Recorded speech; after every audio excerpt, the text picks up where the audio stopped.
మెటాకి వ్యతిరేకంగా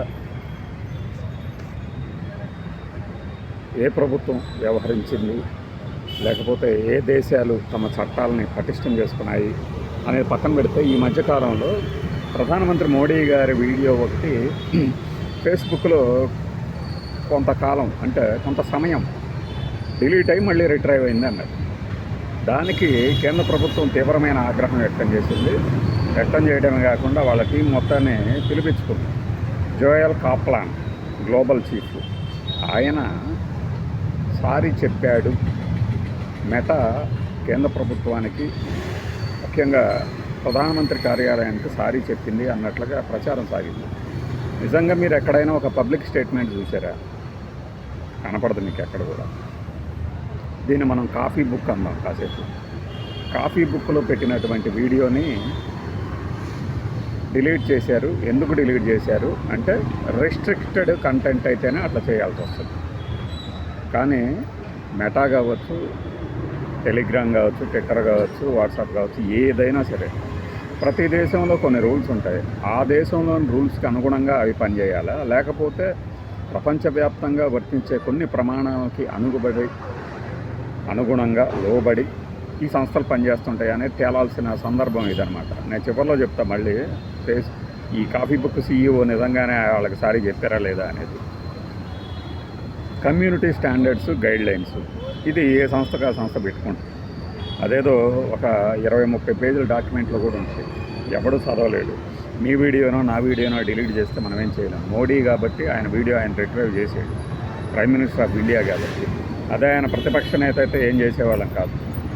మేబీ ఎక్కువ మంది యూజర్లు మనకి బ్యాడ్గా తయారవుతారనే ఉద్దేశంతో ఏదన్నా వెనక ఉండేదేమో. కానీ ఏది ప్రతిపక్షంలో ఉంటే, అధికార పక్షంలో ఉన్న నేతలతో మనం ఎందుకు తగాదా పడాలనే ఒక ధోరణి కనపడుతుంది. ఇప్పుడు కేంద్ర మంత్రులు కానీ, సెలబ్రిటీలు కానీ, జనరల్ ఆడియన్స్ కానీ డీప్ ఫేక్ వీడియోలు చాలా సర్క్యులేట్ చేస్తున్నారు.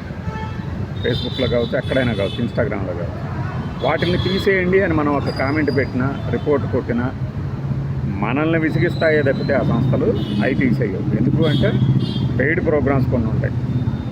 పైగా ఆ రోజున మీరు సారీ చెప్పారు, డబ్బు తీసుకొని ప్రచారం చేస్తున్న మాస్టర్ నిజమే అని ఒప్పుకున్నారు అంటే, అది వాళ్ళు కొత్తగా ఒప్పుకునేది ఏంటి? ఏ ప్లాట్ఫామ్ అయినా సరే ప్రమోషన్ అని ఒక కంటెంట్ ఉంటుంది, ప్రమోషనల్ కంటెంట్ అని ఒక చిన్న ట్యాగ్ కూడా ఉంటుంది దానికి.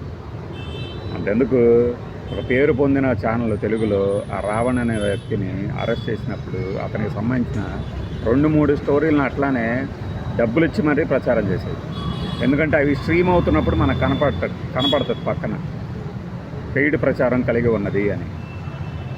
ఓకే, అలాగా చూసినప్పుడు డబ్బు తీసుకొని ప్రమోట్ చేస్తుంటాయి, డబ్బు తీసుకొని డిలీట్ చేస్తుంటాయా లేదా అనేది కూడా చెప్పాల్సింది, చెప్పించలేకపోయారు. మెటాకంటూ కొన్ని స్టాండర్డ్స్ ఉన్నప్పుడు ఆ స్టాండర్డ్ అంటే ఏం లేదు, ఒక 1000 మంది డిజలైక్ రిపోర్ట్ కొడితే వీడియో ఆటోమేటిక్గా తొలగిపోయేలాగా నిబంధన ఉంటే అది ఎవరిదైనా తొలగిపోతుంది. కానీ మీరు ప్రధానమంత్రి మోడీ గారిది కాబట్టి మీరు అలా ఎలా తీసేస్తారు అని అడుగుతున్నారా, లేకపోతే ఎవరి వీడియో అయినా ఇలా ఎందుకు తీస్తున్నారా అని అడుగుతున్నారా? ఇది కావాలి. ఇది సంస్థ చూసుకుంటుంది. మెటాకి సంబంధించిన జోయల్ కాప్లాన్ వచ్చి పర్సనల్గా క్షమాపణ అడిగారు, వివరణ ఇచ్చారు, దాంతో మేము సంతృప్తి చెందామన్నారు. కానీ ఆ రోజున జుకర్బర్గే స్వయంగా సారీ అడిగారు అని చెప్పేసి బ్రేకింగ్ లేపించేసుకున్నారు అందరూ. ఇది ఎలా ఉంటుందంటే, అమెరికా మన మీద వరుసగా టారిఫ్లు వేస్తున్నప్పుడు మనం ఏదో వాళ్ళతో పెట్టుకున్న ఒక పెద్ద డిఫెన్స్ డీల్ ఒకటి రద్దు చేసుకున్నామని లీకులు వదిలేరు. ఉత్తరే ఏం చేసుకోలే అంటే, చూసావా ట్రంప్ ఇలా చెప్తే మేమేం చేయలేమనుకుంటున్నారా, మోడీ మామూలుడు కాదు అని బయట బిల్డప్లు ఇచ్చుకోవడానికి. ఆ తర్వాత చిన్నగా డిఫెన్స్ వర్గాల నుంచి ఒక చిన్న క్లారిటీ వస్తుంది, అట్లాంటిదేమీ లేదు, మేమేం రద్దు చేసుకోలేదు అని. యాక్చువల్గా అదేమీ ముందు అసలు కొనుగోలు ప్రక్రియ ప్రారంభం కాల, వెంటనే రద్దు చేసుకునేదాకా ఎందుకు వెళ్తుంది అంటే తెలివితనం. ఇక్కడ సాగు తెలివితేటలు. వెంటనే క్లారిటీ వస్తుంది. ఆ క్లారిటీని ఏ న్యూస్ ఛానల్ ఏది కదా, ఎందుకంటే మేము తప్పు వేసామని చెప్పి వీళ్ళు చెప్పుకోలేరు కదా, సిగ్గు కదా వీళ్ళకి. అంతేగాని ఫలానా వర్గాలు, ఎందుకంటే సోర్స్ కదా, అడుగుతారు ఫలానా వాళ్ళని చూసి మేము తప్పుదారి పట్టామంటే మీకంటూ సొంత బుర్ర లేదా, వాడెవడో బ్రేకింగ్ పెడితే మీరు పెడతారా అని ప్రేక్షకుల ముందు అంగీకరించాల్సి వస్తుంది. అలానే ఇప్పుడు కూడా మార్క్ జుకర్బర్గ్ అనే అతను సారీ చెప్పాడు, అందుకనే మేము తగ్గాము అన్నట్టు బిల్డప్లు ఇస్తారు. మీరు చూడండి మొత్తం ఎక్కడైనా ఎతికి ఎక్కడైనా అతను ఓపెన్గా కానీ అఫీషియల్ స్టేట్మెంట్ కానీ ఎక్కడన్నా ఉందా? లేనే లేదు. పర్సనల్గా అతను ఈ వ్యవహారానికి దూరంగానే ఉన్నాడు.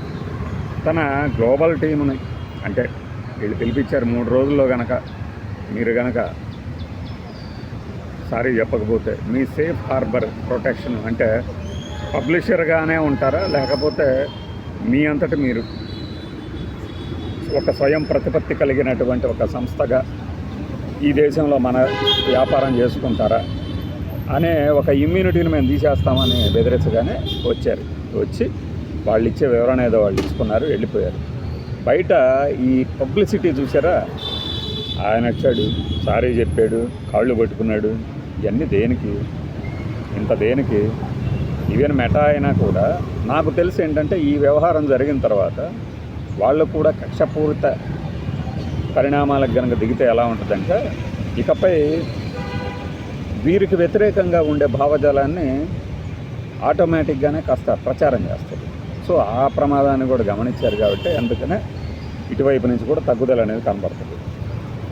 అంత మాత్రం చేత భారతదేశ జనాభా వాళ్ళు వాడుతున్న అసలు ముందు మన వాళ్ళకే ఎక్కువ కదా ఇవి ఎక్కడైతే కనిపెట్టారో, ఎక్కడైతే తయారు చేశారో ఈ స్టార్టప్స్ని, ఫేస్బుక్ని కానీ ఇన్స్టాగ్రామ్ని, వాళ్ళకన్నా ముందు మన వాళ్ళు ఎక్కువ వాడుతుంటారు కదా. ఏ రకంగా వాడతారు అనేది కూడా మీకు తెలుసు. సో అందువల్ల ఇంత భారీగా యూజర్ల సంఖ్యని కోల్పోవటం ఇష్టం లేక అనవసరంగా తగాదాలు ఎందుకు అనే ఇదితో కూడా అవతల వైపు నుంచి కూడా వీళ్ళు చేసుకునే ప్రచారాన్ని ఖండనలు రావు. మీరు అడిగితే ఒకవేళ చెప్తారేమో కానీ వాళ్ళు ఇంత విషయాలకి స్పందించరు. అందుకనే మీకు ఇప్పుడు ఇంగ్లీషు మ్యాగజైన్స్, ఇంగ్లీషు మీడియా, రాయిటర్స్లో కూడా చూడండి, ఎక్కడ కూడా అఫీషియల్గా వీళ్ళు స్టేట్మెంట్ ఇచ్చినట్టు వాళ్ళు చెప్పారు, వీళ్ళ టీం ద్వారా పంపించారు, మేము దాన్ని సంతృప్తి చెందాము అనే కనపడుతుంది. పబ్లిక్ ప్లాట్ఫామ్స్ మీద ఇప్పుడు ట్విట్టర్లో ఎలాన్ మస్క్ అతను బ్లూటిక్లు అంటే అఫీషియల్ అని చెప్పి మార్కు ఉన్నటువంటి అకౌంట్ నుంచి ట్వీట్లు వస్తాయి. అలా ఏమన్నా వచ్చింది అది పొరపడుతుంది. మరి దేనికి మనకి ఎలివేషన్స్? దానికన్నా రూల్స్, ఈ చెత్త రూల్స్ ఉన్నాయి కొన్ని. అది ఫేక్ అని చెప్తున్నా కూడా అది తొలగించనందుకు మెటా కానీ, ట్విట్టర్ కానీ, ఇంకా ఏవైనా సరే సంస్థల్లో సమూలమైన మార్పులను ఆశించండి. ఆ రకంగా చేయండి, అది అందరికీ ఉపయోగం. అంతేగాని నా వీడియో తీసేశారు అంటే ఈ వీడియో తీసేస్తే ఏం కాదు, ఇంకో వీడియో పెడతారు. బట్ అదే ప్లేస్లో ఇంకొక సామాన్య వ్యక్తి ఉంటే అతనికి ఇలానే మద్దతు లభిస్తుందా అన్ని వర్గాల నుంచి? యూట్యూబ్లో మీరు పెట్టిన వీడియో ఏదో ఒక కారణంతో డిలీట్ చేస్తాడు, కన్విన్స్ చేయడానికి మనం నానా తిప్పలు పడాల్సి వస్తుంది. కమ్యూనిటీ గైడ్లైన్స్ అంటాడు. అంతెందుకు మీ కంటెంట్ని ఎవడన్నా వాడుకుంటుంటే మీరు ఇది నాది వాడుకుంటున్నాడు అది ఆపేయండి అంటే మిమ్మల్నే నిందితుడిలాగా ఇది పెట్టండి, ఈ రోజున ఇది మీదే అని ప్రూవ్ చేసుకోండి, ఇలాంటి రకరకాలు ఉంటాయి.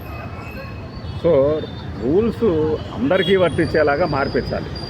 అంతేగాని నేను పలానా అధికారిని కాబట్టే నా దాన్ని నువ్వు ఎలా తీస్తావు అనడం సముచితం కాదు. సారీ చెప్పాడా లేదా మీరు చూడండి.